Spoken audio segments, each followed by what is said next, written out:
Justice Lafoy and members, thanks very much for the opportunity to speak to you this afternoon. As Justice Lafoy said, I'm going to focus in on the National Mitigation Plan and the National Adaptation Framework. The programme for government from last year, when the new government was formed, commits to charting a course towards achieving a low-carbon and climate-resilient future by 2050. And it also recognises that no one has a monopoly on good ideas about how to get there. And the phrases, and the Justice alluded to this, low carbon and climate resilient, have a particular meaning in the context of policy making. When we talk about low carbon, we mean limiting the magnitude of climate change. And this requires action to reduce greenhouse gas emissions, or to increase the capacity of carbon sinks, for example, through planting forests. And those types of actions are called climate mitigation. It's trying to stop climate change happening. Climate resilience is about reducing our vulnerability to the consequences of climate change. And some of those are locked in, and I was here for a bit of the previous session, and the speakers spoke about that. There are certain consequences that are going to happen anyway, and so we have to reduce our vulnerability to those, and that's climate adaptation. So I now want to move on to talking a little bit about the scale of the challenge, and I'm just going to quickly flick through a few photos, and these are all photos from around Ireland in the last few years, where we can see some of the effects that climate change is already having. First is clearly damage to a road, so there's flooding and coastal erosion in low-lying areas near the coast. There's damage to property and infrastructure. That's the Hinch on a winter's evening, and it wouldn't be too pleasant to be in some of those houses. This one here is winter flooding and decreasing water quality. It's not a lake, it's actually a farm in Roscommon. And the last one for now, heat waves, droughts, wildfires. That was last March in Gougane Barra in West Cork, beautiful area, and that's a forest fire that you see glowing on the screen just above the mountain. The Paris Agreement has been spoken about earlier today as well, and the ambition to hold the temperature rise to well below 2 degrees above pre-industrial levels, an ambition to limit the increase to 1.5 degrees. It also talks about increasing our ability to adapt to the impacts of climate change and aims to foster low greenhouse gas emissions development. This is really about decoupling growth from emissions growth in a manner that does not threaten food production, and also making finance flows consistent with these objectives, because to achieve them, investment is required. So you need to get money flowing in the appropriate way. Worth looking at this, and in terms of some of the discussion I heard at the previous session, the chart, the red line, shows where we're heading on a business as usual basis. And in an extreme, it shows an increase of over 5 degrees Celsius in temperature. The little dotted line that you see, the short line, shows where the Paris commitments will take us if they're fully delivered. And that's limiting the temperature increase to 2.7 degrees, which is above the 2 degrees. So clearly further effort is required to hit the 2 degrees. And then in terms of the ambition to 1.5, to hold it to 1.5, that makes a difference. A piece I was reading recently in terms of the rise in sea level. If we hold the increase to 1.5, there's a 30% less increase in sea level. So the difference between the 2 and the 1.5 is quite significant. The EU, on behalf of its member states, is one of the 195 parties to the Paris Agreement, and it made a contribution on behalf of all its member states, or a commitment. Now, it deals with emissions in two ways. Emissions from electricity generation and large industry are dealt with through an emissions trading system, or ETS. That essentially puts a cap on emissions and then has allowances that members of the ETS can trade, and they're essentially electricity generation, as I said, in large industry. About 11,000 installations involved in the ETS throughout the EU, about 100 in Ireland. And the second, known as the non-ETS sector, non-emissions trading sector, is agriculture, transport and the built environment. And it's in the non-ETS that member states have legally binding targets for emissions reductions. So just a quick slide there, ETS, electricity generation, large industry. Ireland is quite different from the EU 28 as a whole in terms of the size of our non-ETS sector. We have a very small ETS sector compared to the EU, 28% as against 45% of EU emissions come from the ETS sector. And that reflects the absence of a heavy industrial base in Ireland, and that has consequences. So you see the bulk of our emissions come from the non-ETS, where government is legally responsible. The EU contribution was to reduce emissions by 40% by 1990, or on 1990 levels by 2030. And that was a 43% reduction in the ETS and a 30% in the non-ETS. And it's on the non-ETS that I'm going to focus now. We already have legally binding targets for 2020, and we're negotiating targets for 2030. Just one other characteristic, this is now in the non-ETS sector. If you look at Ireland versus the EU 28, again, we're very different.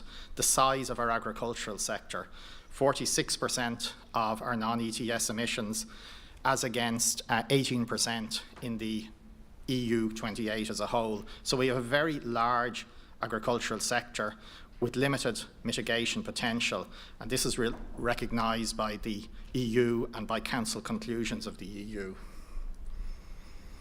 So how are we doing in terms of 2020?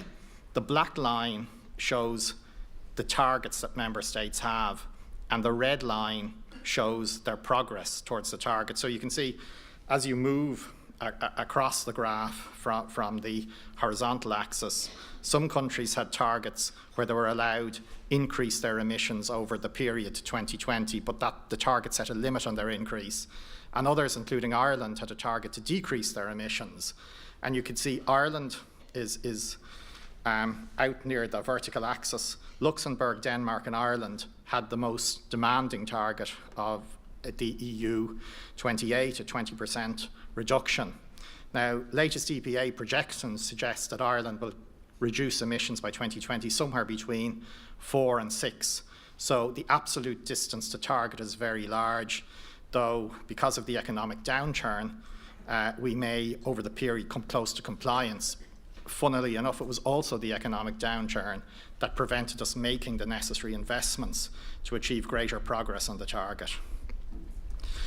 Looking forward now in Ireland's policy response, starting from where we are today, we have a national policy position on climate change since 2014 to transition to low carbon, climate resilient economy by 2050.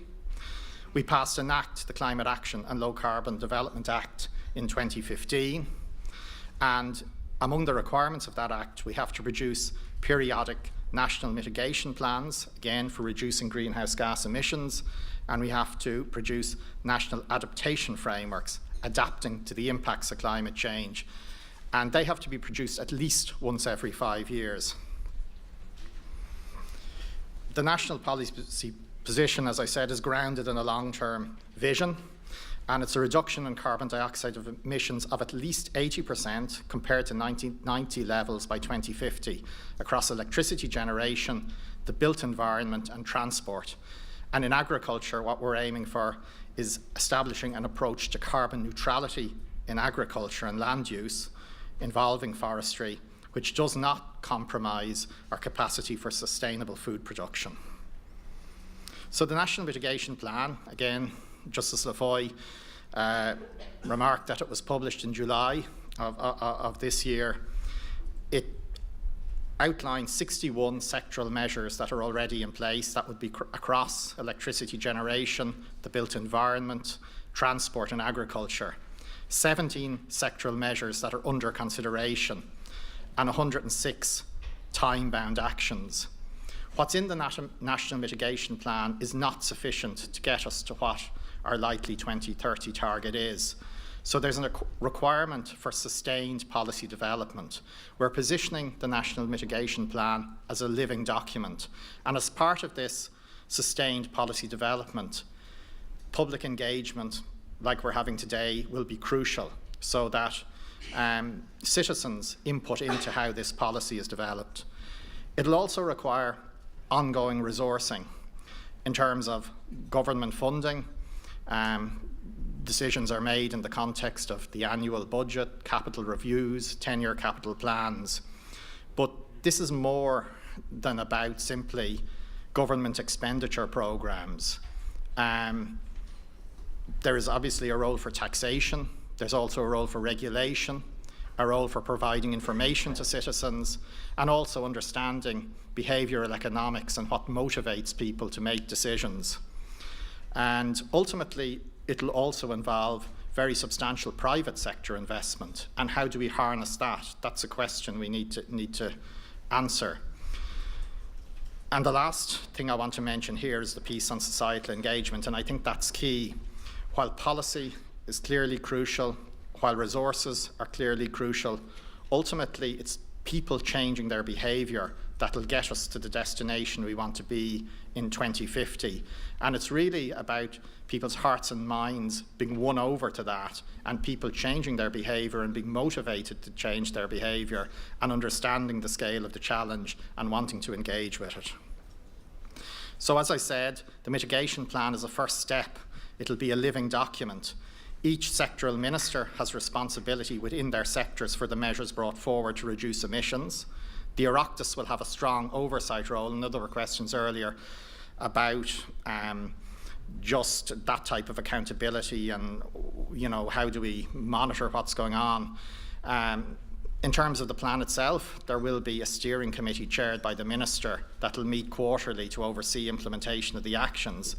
Every year, each responsible minister, my own minister, the Minister for Communications, Climate Action and Environment, Minister for Transport, Minister for Agriculture, and the Minister for Housing, Planning and Local Government, have to present annual transition statements to both houses of the Oireachtas, so we should be able to see progress year on year.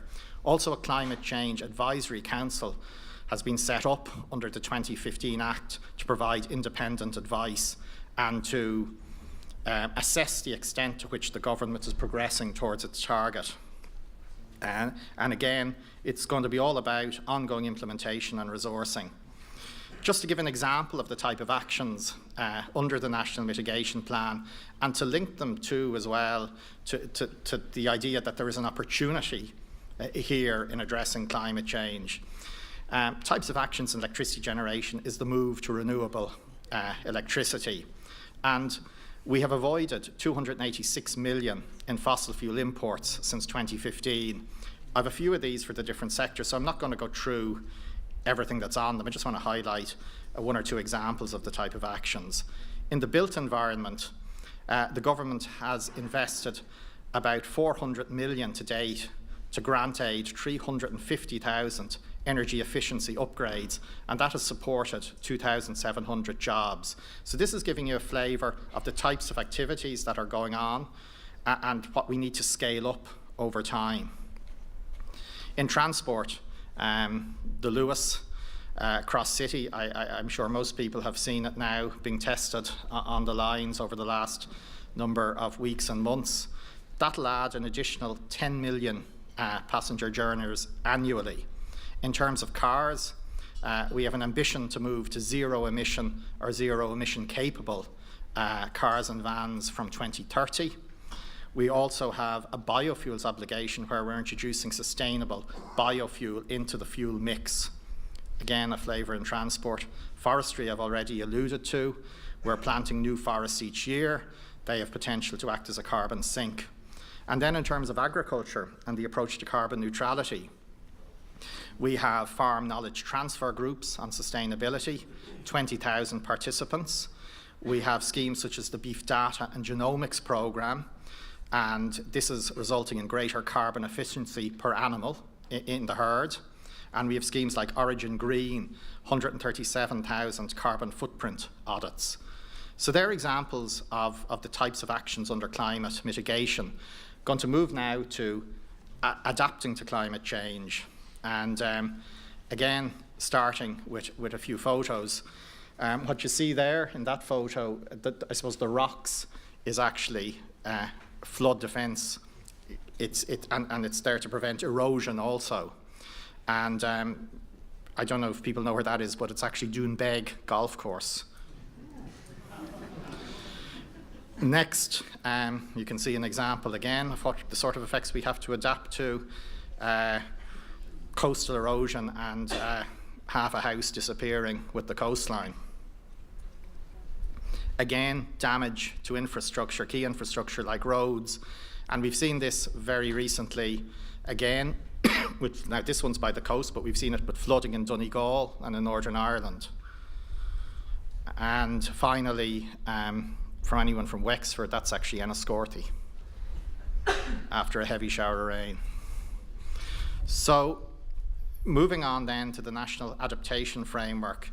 Adaptation planning is required no matter what mitigation outcomes we're going to achieve, because there are certain effects of climate change locked in.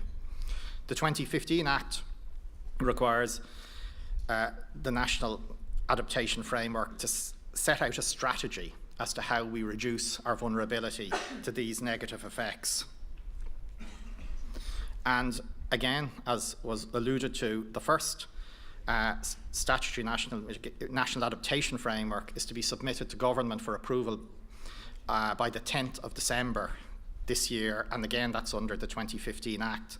And the public consultation is open till the 27th of October and would encourage everyone to respond.